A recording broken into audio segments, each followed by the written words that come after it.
faces out there. I see everybody out there. Pono, congratulations. I know this is something that you've envisioned for a very long time. Talk to me about how you manifested this victory here tonight. Honestly, Corey, manifestation doesn't come without hard work. And I put in so much hard work, all behind the scenes. Everything to this point has been God's work. God has been leading me through the whole entire thing. You know, when I spoke to Ding and he talked to me, he was like, hey, man, you know what? You're a beacon of light. And you're going to be leading it for everybody out there. And that's immediately. I looked at him and I said, you know what, brother? Thank you for calling me that, because that's how I feel. I feel like I'm out there to change lives, go out there and inspire people to do something different in their life. If they've gone through any kind of struggles, adversities, or anything else.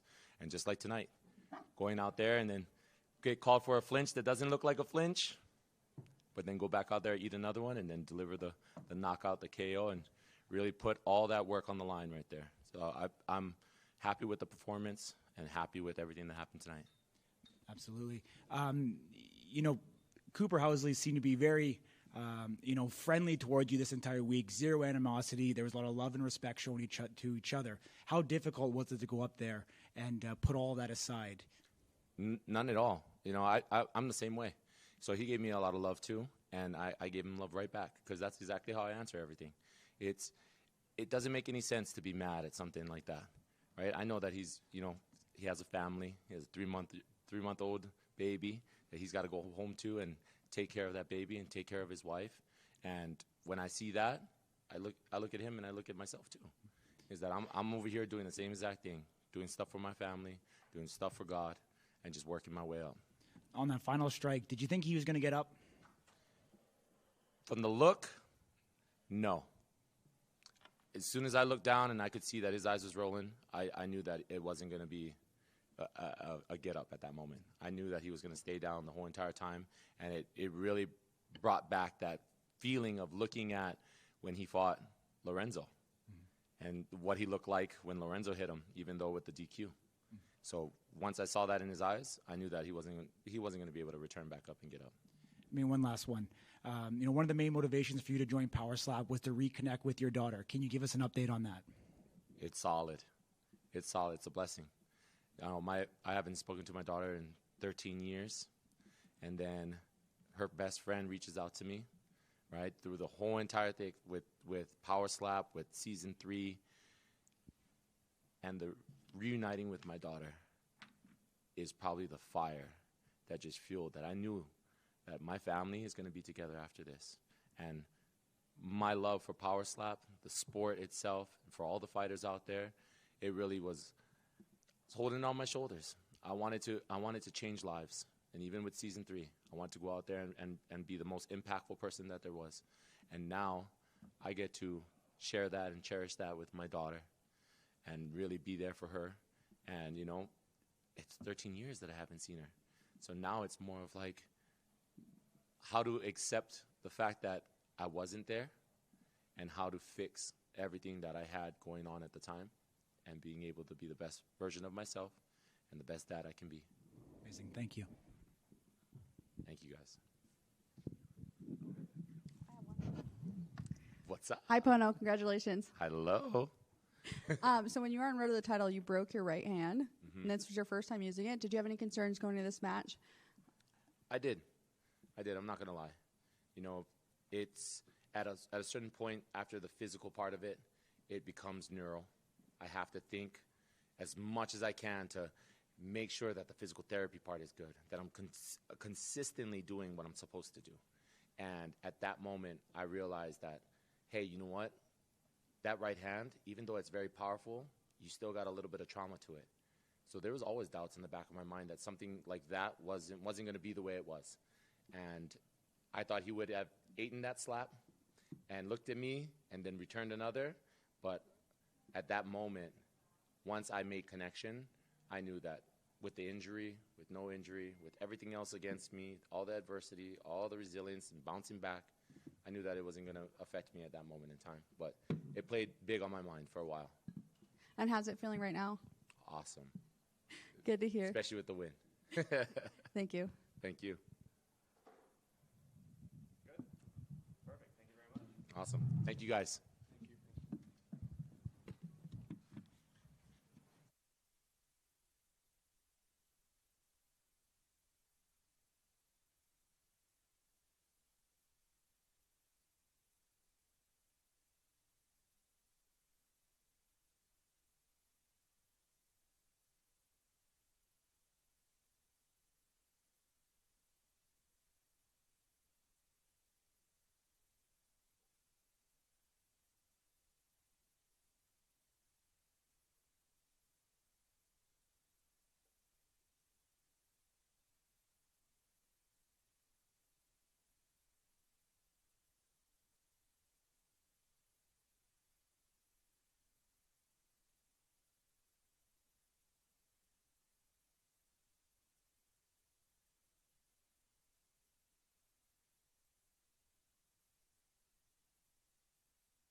Champ, congratulations to your left. Hi, thank you. What was your take when it was over? Were you confident that you had done enough? This time I was a little more confident, yeah. Last time it was a little closer. I think the foul is definitely the deciding factor in the fight. When you get the 248-46 scores, right, that's a big difference, right, and where there's only 1 point. What went through your head when you heard his score? When he got the middle round, I was thinking, like, oh, man, I know it wasn't this close again. I know it's hard because you're not a judge. You're just up there performing as best you can. So, yeah, it's tough. Thinking you're doing enough and putting it in the judge's hands, it's like, it's tense. When you do this, like, is there adjustments that you can make from one fight to another? Like, you can see what works or what doesn't work? Is it just, hey, I just have to be technically better the next time? You definitely have to go back and watch your film, watch everybody's fight, watch the event over again numerous times, and analyze and break it down. If you want to get better and keep up, especially with the judging, if it changes at any point, then you want to be on top of the things that give you the best advantage to win. So if you're not doing that, you're falling behind. So can you give an example of what that would be then? So because that's kind of something like that we just watch and we see, like, hey, you're smacking the shit out of somebody. Like, what are the kind of subtle changes that you make in that? Yeah, because it's a game of literal centimeters in all aspects, the feet, the placement of the strike, the flinching, all that. It's a game of literal centimeters. So if you're not dialing in and being very, very particular about what you're practicing, then, it shows out there when it's showtime. And my last question, both of you landed some really good slaps. I see you show the markings on your face. Did you, was there any one that, you felt more than any other? No, I ate them all pretty well. Some people might argue I wobbled on one of the rounds. I think I'll have to go back and watch it. I didn't really feel rocked at all during the fight, so I think I took it pretty well. Thank you. Thanks. Can you explain you're over here, sorry. Can you explain your little doll? It's not a doll, sorry. What's Grimace? Yes. Can you explain yes. Yes. Thank you. All right, so Grimace is a part of my gym, and he kind of goes everywhere with all the people that come in and train with Coach. So he's been to like 30-something states, few countries, and he sits on top of the water container, and we tribute change dollars because he's a little good luck and sometimes bad luck. Like, you really have to treat Grimace good. So, like, last time I was here, I almost left him at a podcast. It was almost drastic. So this time we're treating him good. He's up here being safe. We got some pictures with some people. So I think we're bringing some good luck home. Your opponent had a lot of people in the crowd wearing their wigs. What could your fans wear to represent you? Like a big Michigan foam finger thing would be cool. Okay. What color? Michigan, is that yellow? Just like the hand shape. It would be. It could be blue and yellow, or probably Lions colors right now because they're going to win the Super Bowl. But yeah, it'd be like hand shaped. I think it'd be cool.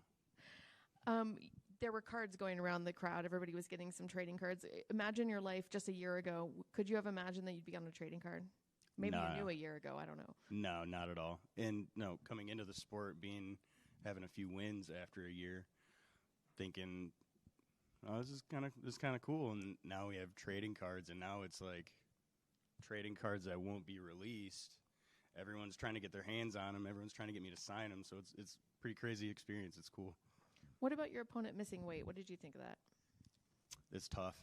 I was right there in the sauna with him on the last day, before we weighed in for cutting. So that last 6-7 pounds, being in the sauna and like being right there with him, I was able to sweat. And him being in his room cutting weight a couple days beforehand is what ultimately cost it for him, because we're in this 180-degree sauna. I'm sitting here dripping, boop, boop, boop, boop, and he was dry after like 10, 15 minutes. I was like, oh, it's going to be tough for him. And I stuck in there. I was having a hard time myself, just trying to get down right onto weight because I was eating and treating myself good, trying to stay healthy and be strong as I can be. So, yeah, it's tough to miss weight, especially point something.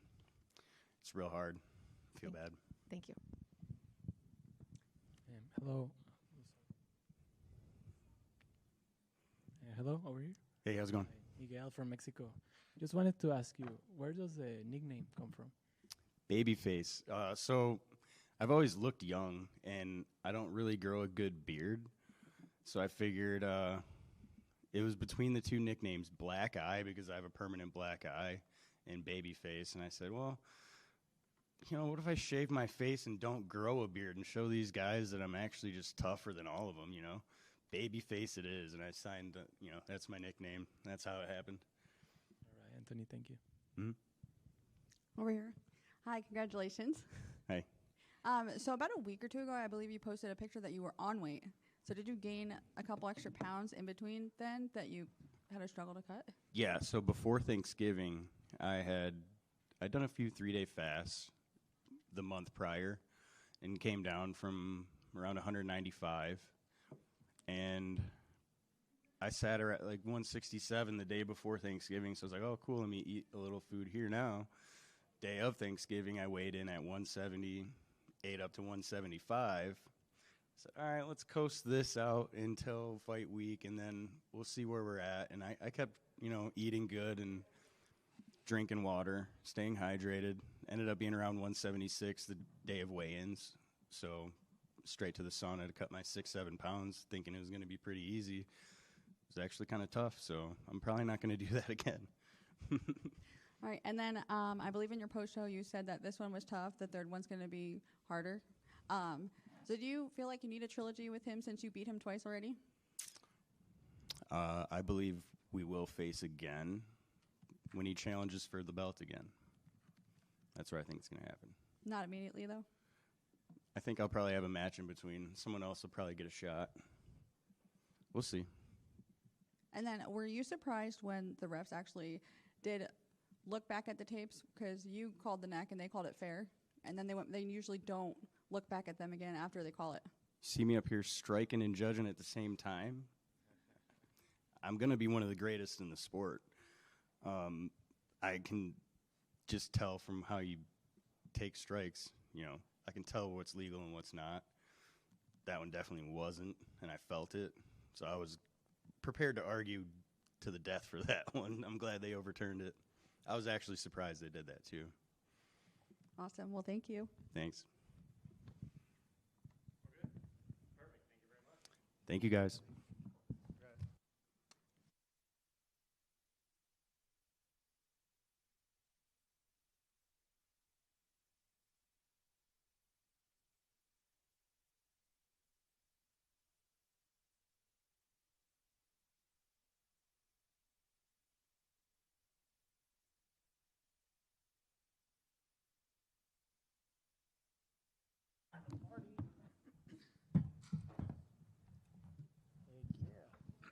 Congratulations, champ. Thank you. Over Thank here you. to What's your up, left. everybody?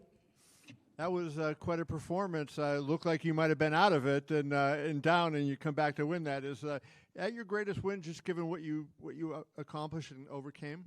Honestly, yeah, it was my greatest recovery.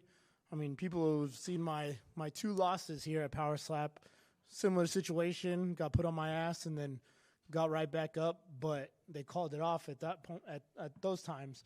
But I took a knee. I just took my time. I waited for that 8 count, and then as soon as I heard the 8, got right up, and I was good. You kind of had the mouthpiece hanging out, so you seemed like you were with it. I know you were buzzed, but I mean, you were composed enough to, hold your mouthpiece and everything. So how bad was it? Was it one of the worst ones, or was it? He got me pretty good, I'll say. I mean, it was up there with the top ones. So he got me really good. I just took my time to recover, and I got my composure. But, I mean, definitely Brandon is definitely probably the top contender right now to go against me again. That's why I said I'd give him the rematch. But, I mean, the person I'd really love to slap in the face is Jake Paul. I mean, who does it? He's gone against boxers, MMA fighters. Let's see if he could come in there and stay. How old are you? You're not 58, are you? Oh, I'm 33. Yeah, you're too young. I'm about to be 34. Maybe I make the cut. I don't know. Yeah, you'd be old enough at that point. What was your take? There's a mild little bit of controversy over Jason's stoppage after when you hit him there. From your standpoint, did you think the fight should have been stopped? I think it should have been stopped. The only reason why he didn't take that knee. If he would have taken the knee, they would have no doubt allowed him to go again. I think it was because he didn't take the knee. He tried to get up so fast, he didn't really get his bearings. But it was a very close call. It was a very close call. But again, I just got off the phone. I was like talking to his brother, and I told him the same thing. I was like, hey, if he would have taken that knee, we would have still been going. It's kind of interesting. You were talking to his brother, right? Like, the champ was in here before. He was talking about doing in the sauna with the guy he's fighting, right? So this sport is different than boxing or MMA, where I mean, I know in those sports too, the fighters tend to be friends sometimes, but they keep things separate. And slapping, is it common that you kind of intermingle even when you're going to fight? I mean, me personally, I like to. Not just because we are friends and stuff like that. You also get an inside look, And to me, it's kind of a mental game, because power slap isn't just physical. It is mental too. So when you're super close with somebody, they kind of open up a little bit more. So it is pretty cool when you become super close with somebody, and then at the end of the day, you're going to go up there and slap the crap out of them as hard as you can. Did you guys get a chance to talk in the back after it was over? Not in the back after, just up there on stage. And then, I mean, we talked about this before. We already knew we're going to probably end up running it back. Interesting. Finally, do you know, like, when you landed that strike on him, can you feel that, like, kind of through your body? Like, do you know, hey, I got that one, I landed that one? Absolutely. On the first one, I mean, I was upset with myself. I got the fingers. That was it. That's all he received was a finger slap from me. But on this next one, I knew I hit the button right at that moment, and I felt it. Thank you. Over here. What's Hi. up? Congratulations. Thank you. Were you surprised by his power? I was. I mean, he had pretty decent power. I'll say he's up there with John Davis. I'll say he found my button a lot faster. That's what it was. So he got me right on the button. So that's what put me down. And, like I said, I took the time to recover, and I did what I had to do. Okay, and then you guys both took this fight on short notice, and this is probably one of the fastest turnaround titles for power slap. How does that feel? It feels great. I mean, if they want to call me for Saudi Arabia, I'll go to Saudi Arabia too. That one you have a little more time. It's 8 weeks, not 3. Yeah. And then you had your daughter in the crowd. Was that her first time being there? Second time. She was here when I knocked out Wesley at Fontainebleau. Okay. Yeah. And then you and Brandon had a bet. Do you know what shoes you're going to pick out? Oh, I already know. Okay, and then, this is your first title defense, and are you hoping the organization brings it to Puerto Rico one day? Oh, absolutely. If they go to Puerto Rico, obviously I got to be on the main card. I got to be the main event. Yeah. So let's make that happen. Well, congratulations, and thank you. Thank you. Right here. So you said Yankees in 6 in October. What happened there? I did. I'm so upset. I have to cross out that side of my tattoo now. No, I mean, I was a little upset. I mean, but we could both say Ohtani and Judge both shit the bed on that one. They both didn't perform there, but obviously Dodgers ended up being the better team. Talk about Peanut the Squirrel real quick. I saw your friend was in the crowd. He made a big bet on you. What does that mean? Does that provide extra motivation when you see people are wagering their hard-earned dollars on you to win a fight? Oh, absolutely. I mean, that right there, it was heartfelt to me. I didn't even think about, the bet and stuff like that. I've been following Peanut and Mark and all them for a long time on TikTok. I remember my daughter showing me a video, and I was like, oh, I followed them right off the bat. And then when I got to meet them yesterday and they got to come, I mean, it was so awesome because I did work at animal rescue before, and I was telling Mark, and we actually had a good conversation about that.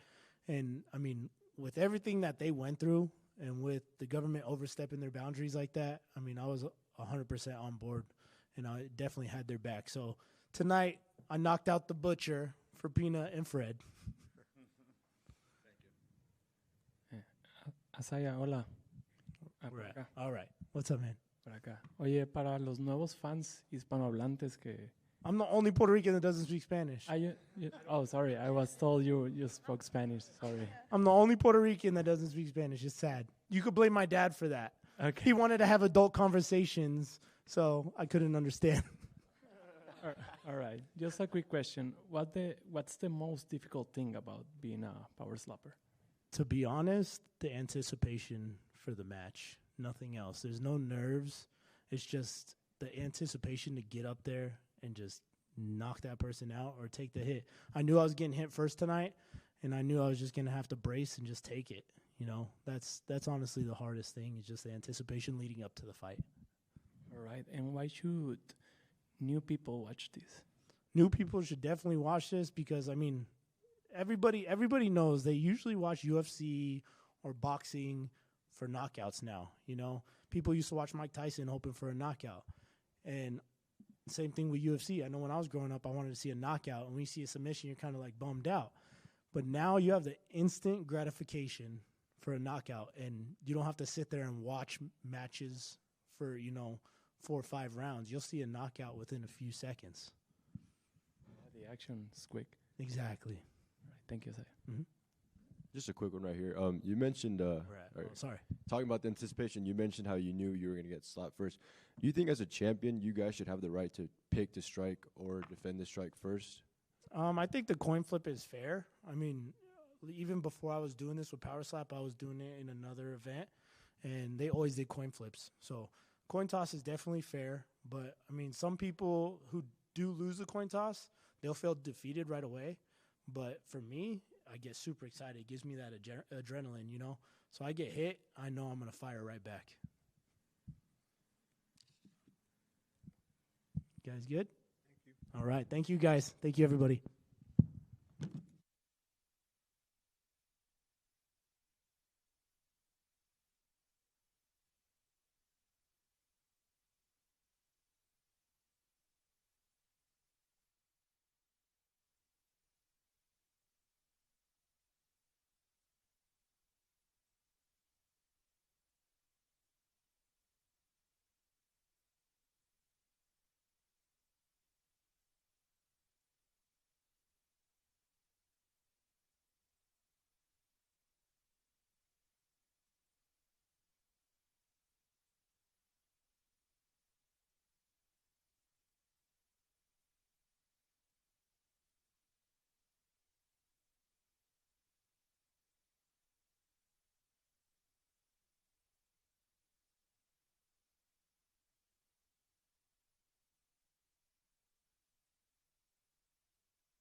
Canes.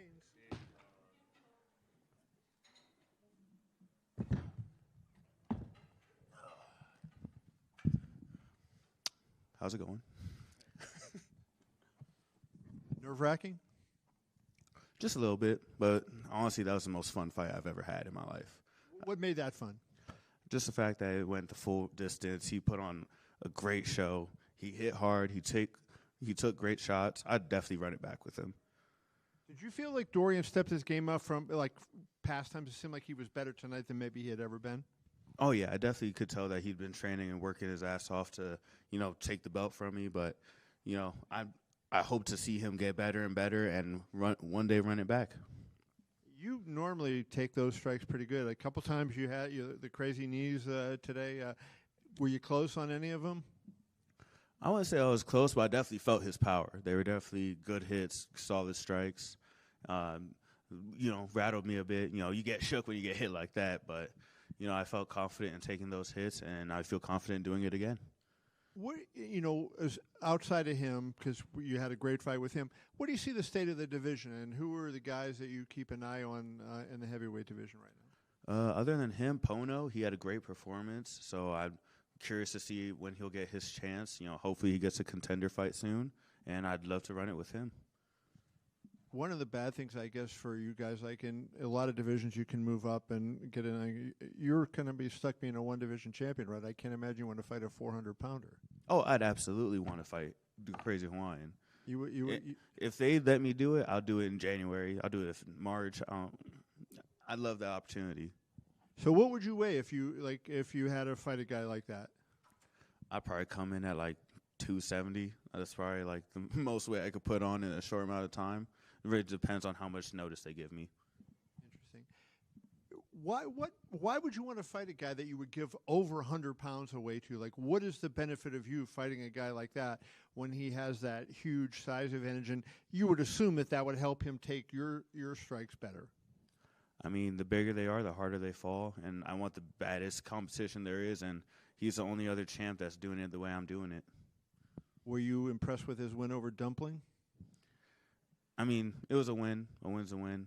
I don't think it was, anything crazy. It definitely could have been cleaner, better, but, I'll show him what a win is. Thank you. Yes, sir. Hi, Damien. Congratulations. Thank you. Okay, so you were just speaking about the crazy Hawaiian. He's actually on a weight loss journey to move down to heavyweight. So would you be open to fighting him at your weight class? I'd fight him at heavyweight, super heavyweight. I'd prefer to fight him at super heavyweight to, try to take a second belt. If they tell me I can't do that, I have to drop down to light heavyweight, I'll drop down to light heavyweight, face either Vern or Ron. It doesn't make a difference to me. Did Dorian's power surprise you? He did hit harder than I thought he would, and he took them shots beautifully. That's what I'm saying. Like I'd love to run it back with him again, even in an extended match.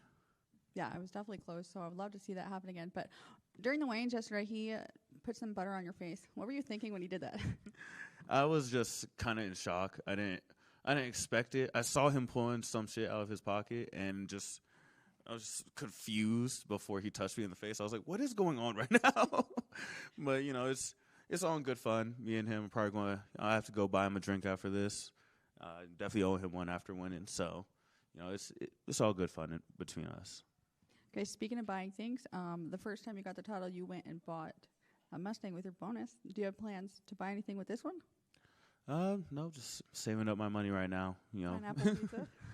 Definitely not that, but saving up my money. For they've mentioned it a couple of times, trying to go to law school eventually. So, just gonna put that money in the savings and keep on winning. Do you have a time frame of when you want to go back to law school? I would love to go back, in 2026, but it's really just how much money I can save up before then. Yeah. Well, congratulations again, and thank you. Thank you. What kind of law? What kind of law? Because I feel like you'd be perfect for injury law. I was actually thinking about real estate or commercial law. Real estate's a big industry in Florida right now. They're building a lot of housing and developing a lot of new areas. When you were getting off stage, you were getting booed. Is that something that's kind of new for you? I can't remember that happening before. I mean, I don't give a shit. Did you like it a little bit? I mean, they could hate me or love me. I still won at the end of the day. And as I said before, Dorian was a great competitor. I'd love to run it back with him. Thank you. Damien, to your left over here. All right, I just want to get your thoughts on this. So obviously, we know the coin toss rules in play in every match. But I want to ask you as a champion, obviously you've been champion for a long time. Do you think you guys as champions should get the choice to strike first or defend the strike first? Or are you just chilling with how it is?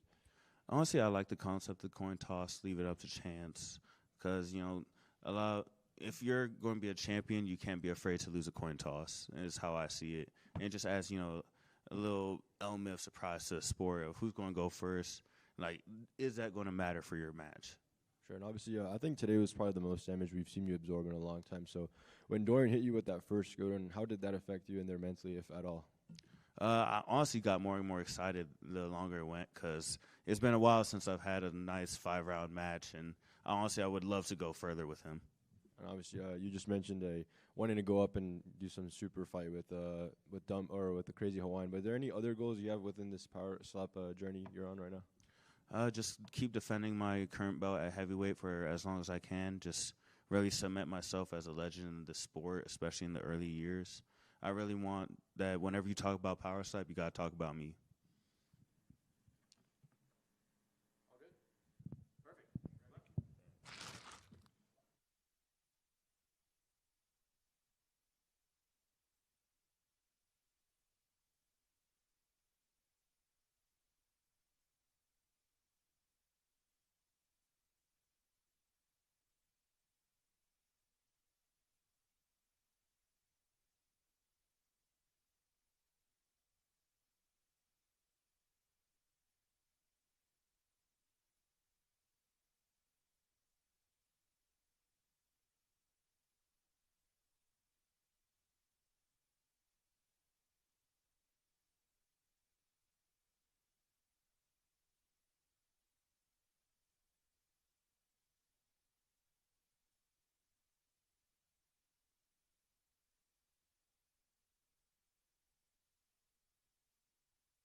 tonight.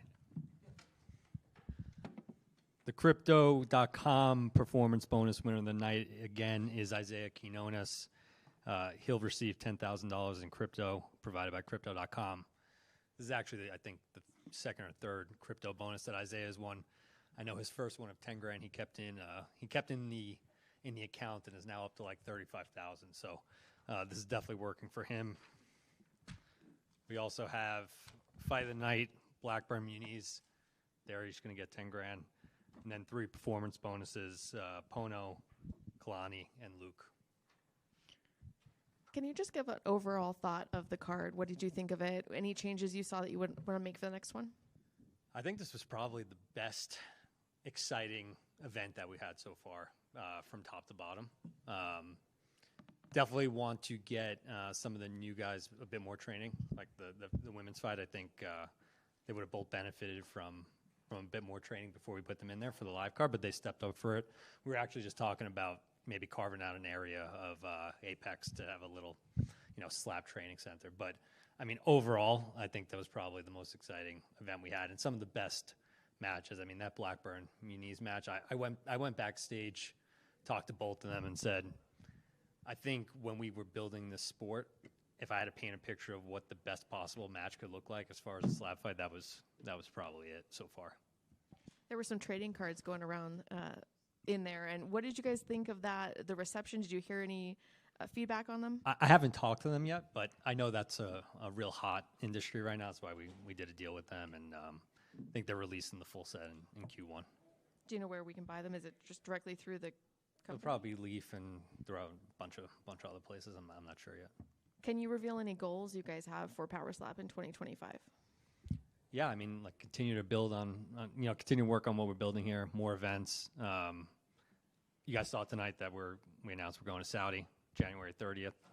So part of Riyadh's season, Dumpling Hawaiian 2, and Vern and Wolverine for the light heavyweight title. So we'll be back in Abu Dhabi next year. We will likely be in Florida next year as well. So we're working on that down in Miami. So that I think is going to be a really fun event. And, continue to build the business. We got 35 sponsors. You saw people activating outside tonight. We had Netflix here with Squid Games 2. So everything is working, and we're excited for 25.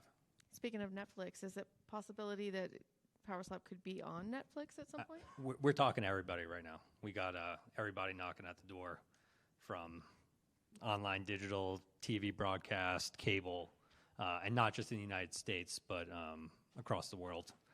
So I think next year, I think you'll see Power Slap across many other platforms too. Is there any update on Sheena when she might return, if she's planning on returning? Yeah, I think she's going to be returning soon. We're talking about getting Sheena involved in Saudi. Thank you. Frank over here. Hey. So you were talking about how happy you were with Manny and Anthony's match. Could they potentially run it back for a trilogy soon coming up next, or do you want to see them fight other people first? We'll see. This is one of those things where we go back and figure out what to do. Clearly, I think those two are probably the best in the division right now. Mm-hmm. So might make sense to just give those guys a little bit of time to rest. They obviously hit each other pretty hard tonight, but we'll talk to both of them. Okay, I could agree with that. But also during their match, it was the only foul that was called when Manny clubbed him and hit his neck. It seemed like they called it fair, and then Anthony kind of was talking to the refs about it, and then the refs actually looked back after it. And normally when strikers try to call things after they make a fair call, they don't look at it again. So what do you think about that? The strikers are definitely not calling anything. If they looked at it, it's because someone in the commission flagged something. Okay, and then do you think that maybe in the future that the coaches or the striker could challenge calls or not calls being made? It's something we looked at, but right now we like the flow of the show. The commission's doing a fantastic job. Our instant replay is effectively like a challenge because they look at it every time. So you're getting really accurate calls up there. Okay, thank you. You got it. Thanks, guys. Cool. Thanks, guys.